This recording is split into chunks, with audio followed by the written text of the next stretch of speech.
కానీ వాళ్ళు ఏం మాట్లాడతాడు? ముఖ్యమంత్రి నీవు గల్లీ స్థాయి నాయకుడు అనేది మళ్ళీ ఒకసారి రుజువు చేసుకున్నావు. నిజమే, మాకు రాదా భాష?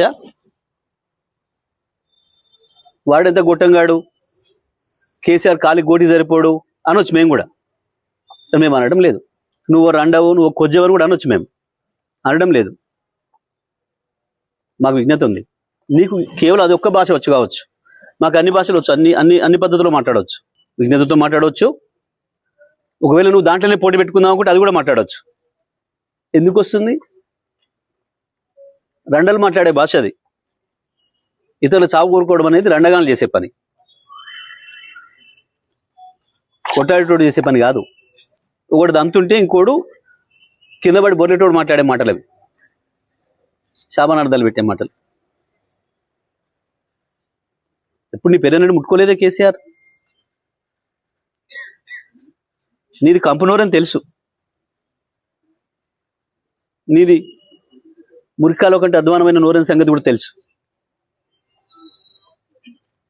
నువ్వు కేసీఆర్ స్థాయి కాదు, ఆ విషయం మొదలు గుర్తుపెట్టుకోను.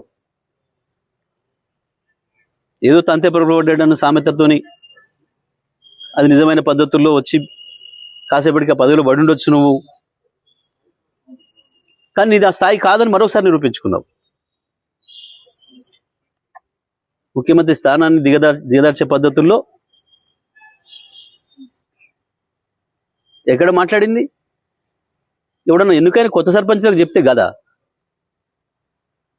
నువ్వు డెడికేటెడ్గా పనిచేయండి, అందరిని కలుపుకొని పనిచేయండి, ప్రజలు మీకు ఇచ్చిన బాధ్యతలను పూర్తిగా నెరవేర్చండి, మీ విజయం సాధించండి అని చెప్పొస్తారు ఎవరైనా. నీ చెత్తవాగుడితోని వచ్చిన వాళ్ళ బ్రెయిన్ జడగొట్టి ఏం సమాచారం తీసుకుపోయారు? వాళ్ళు ఏం మోసుకపోయారు నీ దగ్గర నుంచి మెసేజ్? ఇట్లా బూతులు మాట్లాడాలి కావచ్చు మేమని మోసుకపోయారు. ముఖ్యమంత్రి అంటూ మాట్లాడేటప్పుడు సోయి ఉండాలి కదా.